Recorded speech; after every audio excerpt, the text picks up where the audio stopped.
Hello, can everyone hear me, right? Okay, thank Yes. you. So, hello everyone, my name is Belinda, and I hope you're having a good day or a good evening from wherever you're from.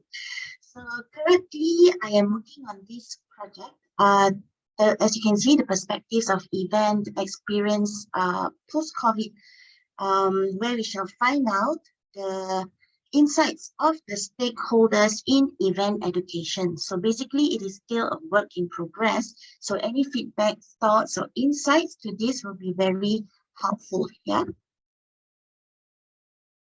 Okay, so experience is a core product of events, as we know, which is critical for surviving and gaining a competitive edge in the market. Otto and Vichy has defined experience as a subjective mental state perceived by the visitors throughout a service context. So earlier research has offered important insights into the features of this event experience, both in terms of design and administration, as well as on the motivation and pleasure. Now, from most research and writings, it has been shown that marketing, tourism, hospitality, and event studies place a very high value on experiences. So as Barrich has said, delivering experiences is the primary goal of event management, and also emphasize that the core of a planned event is that of an experience intended by the organizers. Now, event experience research is becoming more and more significant within the events industry. We want to know customers who are active and they want enjoyment, they seek fantasy, feelings, and fun via consumption, which actually has helped to promote experience marketing by highlighting the need to entertain, to excite, and emotionally touch consumers through their consuming experience. Now, according to Prahalad and Ramaswamy, as you can see, value is also put in the real individualized experiences made via active engagement, rather than being added to things or created by services. Now, as the number of leisure and business events rises, greater pressure is actually put on the event organizers to provide unique experiences in order to obtain a competitive edge. This is even more true, or especially true, in post-COVID event planning, as the event experience is now available both in hybrid and virtual formats, as well as the physical formats. Now, despite the fact that adequate operationalization and assessment of event experiences might give useful insights for both academics and management, still event experiences research is quite disregarded in many past studies as well. So as far as event management is concerned, there seem to be a variety of distinct viewpoints. Now, events are seen as carriers, framing devices, or staging for the experiences that they have contained. And they are considered as being separated from the rest of our lives, which leads to the term memorable experience being used in most event management studies. Experiences are arguably growing as a focus of event management, not just because of the growth of the wider experience economy, but also because of the overuse of traditional media and the need for events to offer something different, as well as the consumer's growing desire for novelty, for individualism, as well as added value, and the need to build that emotional attachment to brands. Now, the experience economy, we also know it as the 4 E's, which have the educational aspect, entertainment, escapism, and aesthetic value, aesthetic experiences, sorry. So according to this experience economy, people want unique experiences, not just purchasing those items or receiving services, since constant high levels of product and service quality can no longer be used to distinguish customer choices. So according to Pine and Gilmore, businesses must change their attention from the delivery-focused service economy, which prioritizes high-quality services, to the stage experience economy, which prioritizes creating a memorable consuming experience. Now, looking at this, events' potential to serve as marketing and branding tools is very closely tied to the uniqueness of the experiences that the attendees. So with regard to marketing and branding, event experiences are very strongly linked to the individuality and the personality of the event producers.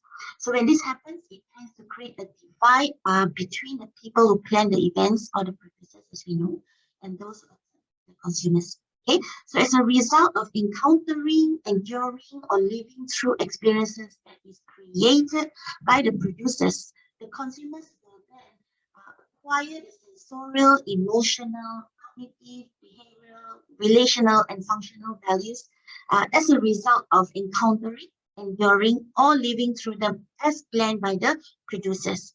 So how economy grows and becomes more sophisticated, so this split between the production and consumer roles is starting to change.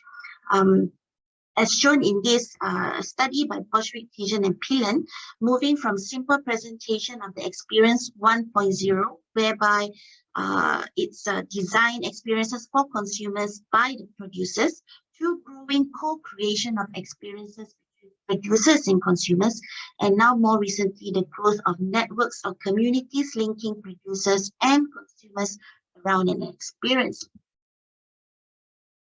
So now there is no single widely accepted definition of event experience. Much of the research on event experiences leans heavily towards studies conducted in related fields such as marketing, tourism, or leisure studies. So from a consumer marketing perspective, these researchers, they review the many different approaches to consumer experience, and they also discuss a range of different approaches, which results in a wide-ranging and very confusing set of definitions and theoretical meanings. They also develop a conceptual model of hospitality and tourism consumer experiences that actually argues that consumer experiences are multi-dimensional and very unique for each context, as well as consumer. Now, they also argue the experience should be approached from the perspective of both the producer and the consumer. The producers can orchestrate experience opportunities, but consumers are actually choosing or influencing the types of experience that they want to have. So now, however, we know the experience itself is a very complex and profound concept to explore, as said by Christine. The study of experience mainly has its roots in psychology, sociology, and philosophy, and is now being applied to marketing and management fields of study. And then more significantly, consumer behavior investigated the motivations and behavior of consumers for some time, and both rational and emotional factors have been conceptualized in a variety of contexts. Now, but the thing is, we need to understand how can these be applied to events management, and more specifically to the event experience. So as guests, then how can it be planned or designed? And if we do not understand what it means to people, then how can this be important? So now, looking at this, we understand that the event experience is part of the leisure experience domain. And while previous research has provided useful insights into the qualities of this leisure experience, there is actually a lack of understanding of this event experience in terms of design and management in the academic curriculum. So as we know it, consumer experience is created and influenced by elements that are both within and beyond service providers' control. Therefore, customer experience is actually best understood from a holistic perspective. Now, this holistic perspective or conceptualization of a customer experience implies that the research of customer experience needs a broader understanding of the various multiple factors that affect the customer's experience. Otherwise, it would be quite one-dimensional, where the concentration would be in the business management and or the operational concentrations rather than the overall experience or focus, which also includes the experience management. So to encourage desired customer experiences, service providers must learn to create the right setting and environment with elements that enable customers to connect with the service in a more personal, memorable way. So which will then lead to customer satisfaction and ultimately customer loyalty as well.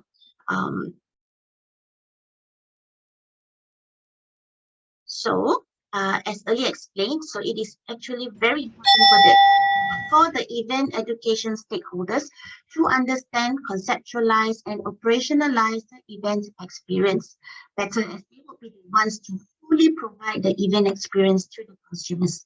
Therefore, the need to educate the students begins from the tertiary level itself, as the fundamentals of event management need to be grasped and understood by the students before moving on to the next stage. But however, most of the focus of the books and readings that we actually use in our syllabus of the courses and events programs are mainly on managing and the operations of the events. This is because the environment within which the people have the experience is constructed to achieve a variety of managerial objectives, from customer satisfaction to maximizing the financial yield of the venue or the program provided. So at the consumer level, most studies have employed a satisfaction measure, leaving the more complex and difficult experiential and meaning outcomes not really researched or under research. So because of this, a gap or a discrepancy has emerged between the dominant educational practice of focusing on a narrow field of events management and the broader industrial view of events. So as we know now, stakeholders in Malaysia, we are now in the state of flux since the event industry has seen a major shift both in and beyond the landscape. So these changes need the reshaping of event management courses, where an overall strategic approach to event management should be implemented in the curriculum at the same time. Now, this approach as proposed here should include the study of events experience. So again, in order to do that, it is really crucial for these stakeholders, that as you can see, the three students, educators, and industry, must have a standardized understanding of the events holistically, not just from the business value, but also from the consumer experience perspective, in order to increase the value of events as a whole. So therefore, for post-pandemic normalcy, the event industry and suppliers of tertiary event management courses must really think carefully on the nature of the future events and the type and forms that they will take. So this will just increase not only just the general design and administration, but also in terms of the experiences and brand relationships that participants will want to look forward to. So with this, thank you very much.